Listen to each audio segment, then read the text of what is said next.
Bem-vindos a mais uma aula de Rotas de Ciências Humanas. Eu sou a professora Yasmin, trabalho com a disciplina de História e hoje eu trouxe um assunto bem bacana, bem importante, que é a crise econômica de 1929 e as suas repercussões no nosso país, aqui no Brasil, né?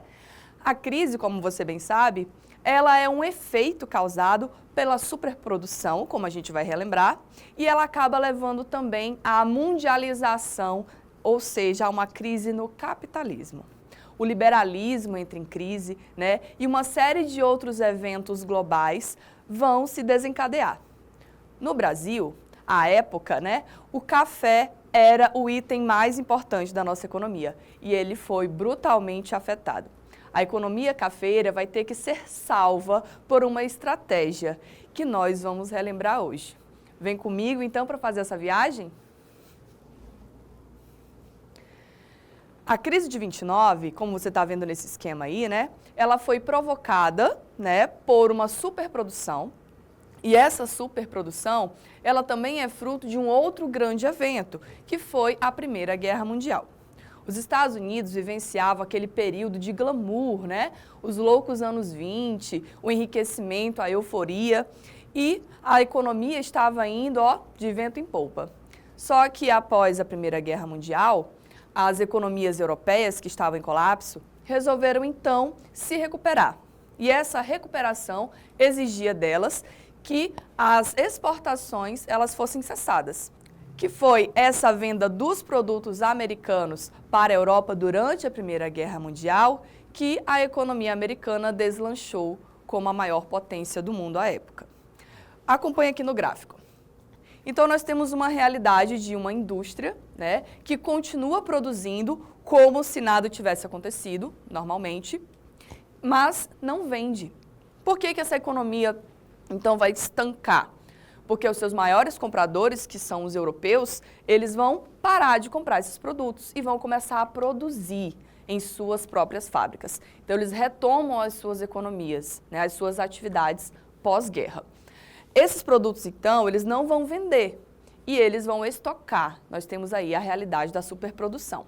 Com a queda das exportações para a Europa, esses produtos vão gerar um excedente. E aí você deve se lembrar das suas outras aulas de ciências humanas, né, das suas aulas de história e também de filosofia, que à época o liberalismo econômico era o modelo vigente. O liberalismo, que é lá do Adam Smith, né, do século XVIII, dos iluministas, ele pregava a interferência mínima do Estado na economia. E tem uma outra lógica de mercado também que vigorava nos Estados Unidos, que era aquela ideia de que o produto ele é mais valorizado quando ele é mais raro. Então, quanto maior a oferta do produto, né, menor o valor atribuído a ele. E aquele produto que ele é mais difícil de encontrar, ele tem um valor maior. É só você mesmo pensar aí nos produtos que você gosta, né? Que você procura uma promoção para você poder comprar, porque ele geralmente é muito caro, né? E quando ele entra com muita velocidade no mercado, o valor dele acaba caindo. Foi isso que aconteceu aqui, na crise de 29. Então, muitos produtos foram para o mercado, né, e não saíram. Né, a euforia da produção fez com que os empresários, os donos das fábricas, mantivessem essa produção achando que a crise iria passar. Mas não foi o que aconteceu. Então, os donos das fábricas acabaram sendo obrigados a recorrer a empréstimos dos bancos e, assim, contrair dívidas. E como a corda sempre arrebenta do lado mais fraco, né? Os empregados acabaram sendo os primeiros a sofrer, né, as consequências dessas crises, com grandes demissões. Então, para cortar gastos, as fábricas e as empresas acabavam demitindo seus funcionários, o que vai levar à quebra dessa roda do capitalismo americano, já que o cidadão desempregado não tem capacidade de compra. Logo, ele não movimenta o mercado, não movimenta a economia e esses itens, né, vão estocar ainda mais. Nós temos, então, o grande colapso da economia americana com a quebra da Bolsa de Nova York no episódio, né, chamado de Quinta-feira Negra, que foi quando as ações das bolsas de valores, da Bolsa de Valores de Nova York, acordaram, né, ou amanheceram em queda. Várias empresas, então, declaram falência. Ninguém tinha dinheiro para comprar ações e todo mundo queria vender ações. Então, aconteceu a mesma coisa que aconteceu com os produtos, né? Tínhamos muita oferta, mas não tínhamos procura. E o último, né, degrau, o último ponto a ser atingido foram os bancos. Assim que os bancos quebram, né, decretam ali o seu estado de emergência ou de falência, nós vamos ter o grande colapso da economia. A crise de 29, ela vai reverberar pelo mundo todo, ou seja, ela vai se espalhar pelo mundo todo, porque o capitalismo, naquela época, né, estava mais presente no mundo do que uma outra ideologia recém-nascida. No caso, recém-nascida não, né, mas recém-instalada, que era o socialismo, lá na União Soviética. Isso gera também um clima de tensão, de descontentamento e um medo, né, de essa ideologia, né, de esse sistema político e econômico se espalhar pelo mundo. Inclusive aqui no Brasil. Havia um grande medo de o socialismo se instalar no Brasil, né, da forma como as pessoas que não entendiam o que era essa economia, esse sistema, né, e aí gerou um clima aí bem complicado. Vamos entender que no Brasil, o café sempre foi, né, um produto muito apreciado, mas sempre desde quando? Desde o século XVIII, quando o café ele é introduzido em larga escala, né? Ele é cultivado ali na região sudeste do Brasil, né? Faz uso da mão de obra escrava e também da monocultura, né, que a gente chama de plantation, também presente nas colônias norte-americanas, nas colônias do sul dos Estados Unidos, né, com o algodão, como você já deve também ter visto nos seus estudos. E o café vai subsidiar uma série de momentos da nossa economia, né? Então, é o produto que mais tempo vai vigorar na nossa economia, vai subsidiar, inclusive, a vinda dos imigrantes europeus, né, para substituir a mão de obra escrava. Afinal, a abolição aconteceu em 1889, mas a produção ela não podia parar, né? E ao invés de conceder ali o salário para os recém-libertos, foi feito o quê? Foi trazido, né, foi incentivada a vinda dos imigrantes europeus para as lavouras de café no Brasil. Então vieram ali os italianos, os japoneses e os alemães e várias outras nacionalidades, porque a Europa também estava em crise ainda, né, estava se recuperando.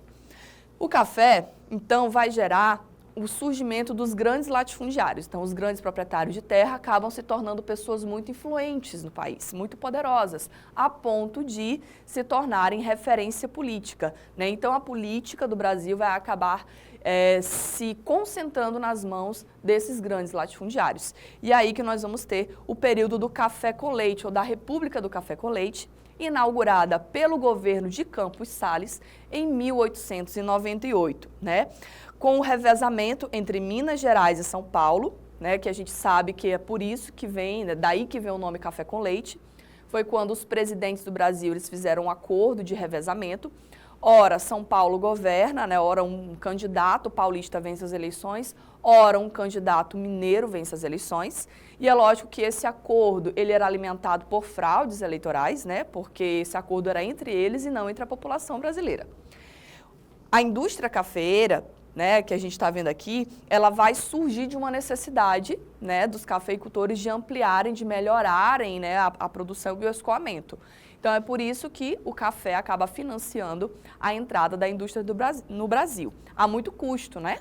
Dom Pedro II foi o pioneiro, foi aquele que já tentou introduzir as estradas de ferro e a indústria bem antes da República começar. Então, o dinheiro do café financia também a chegada da indústria. Foi tardia porque os cafeicultores tinham medo, né, de perder espaço para a indústria, mas acaba que ela se instala de forma efetiva.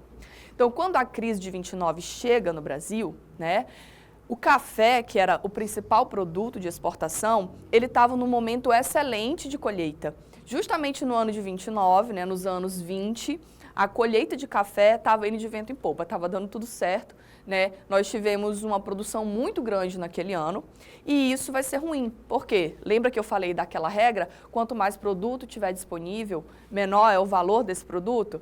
Pois é, justamente no ano em que a Bolsa de Valores quebrou e que os Estados Unidos da América tiveram que apertar os cintos, tiveram que cortar os supérfluos, porque é isso que toda nação em crise faz. Corta os supérfluos, não só a nação, né, gente? A gente também, quando está com dinheiro curto, né, a gente faz isso, corta os supérfluos, corta aquelas besteiras, né, o que não é vital e investe naquilo que é mais importante. Então, o Brasil, que era já um governo oligárquico, né, com a chamada República Café com Leite, e vai ter como último presidente, né, dessa República Café com Leite o Washington Luiz, né, que era representante dos paulistas, a essa época vai enfrentar, né, o estoque excessivo de café e a baixa saída, já que os Estados Unidos eram o seu principal comprador. Então, em 1930, após o golpe, né, de Getúlio Vargas, sobre o presidente Washington Luiz, que já é um assunto para uma outra aula, esse café ele vai ser incinerado. Ou seja, foi uma política implementada pelo governo Vargas para tentar salvar a economia cafeeira, né, pondo fim a esse estoque excessivo, incinerando as sacas excedentes para evitar que o produto fosse desvalorizado no mercado internacional. Né, na lógica de mercado, uma vez que o produto ele se desvaloriza, fica mais difícil depois para recuperar o seu preço, né? Então ele decidiu incentivar, né, os cafeicultores a entregar as sacas, na verdade vender, tá? Porque o Brasil comprou essas sacas de café com dinheiro público para que elas fossem incineradas para manter a economia em equilíbrio. Logo em seguida, né, nós vamos ter um agravamento da crise, né, nos Estados Unidos. Essa incineração do café que você está vendo aí, que eu acabei de comentar, né, vai fazer com que a economia brasileira entre em colapso e comece a perceber outras possibilidades econômicas, outros produtos, né? Então, nessa imagem você está vendo ali a queima do café, né? Inicialmente, o café era para ter sido queimado só as sacas mais velhas, né, porque a ideia era essa. Getúlio Vargas queria queimar apenas o café mais velho, né, para manter essa economia equilibrada. Só que, como eu já falei, né, o armazenamento ele foi muito grande, né? Então, a comissão de membros da rede de café, que tinha sido criada para tomar essas decisões, vai acabar elaborando essas leis que supervisionavam, né, quais seriam as sacas e quais seriam os critérios para a queima do café. Então, primeiro queimaria os mais velhos, né, os mais antigos, os grãos mais passados, e depois, se necessário, queimariam os grãos mais novos. Só que aí, né, as coisas saíram um pouco mais do controle, né, as safras empilhadas nos armazéns naturalmente acabaram ficando nos estoques, né, não tiveram tanta saída e precisaram também ser incineradas. Essa foi a crise mais grave, né, da economia do Brasil no século XX. É claro que o Brasil vivenciou, né, muitas outras crises e continua vivenciando vários momentos de crise econômica, mas essa foi a mais expressiva. Como eu disse, né, o colapso da economia foi um efeito dominó. Então, a Bolsa de Valores no Brasil também despencou e vários países capitalistas do mundo também sucumbiram com a crise de 29, exceto, claro, os que não eram capitalistas, como é o caso da União Soviética. E essa foi a nossa aula de hoje. Espero que você tenha conseguido acompanhar, lembrar todo o conteúdo, né? E a gente se encontra no nosso próximo conteúdo. Até lá!